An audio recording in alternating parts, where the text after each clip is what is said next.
Hello viewers! In this video, we will resolve an error that appears when trying to install Windows 11 on a PC or laptop using a bootable pen drive.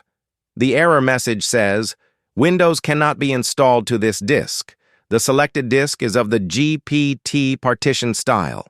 So, how do we fix this? Let's follow these simple steps.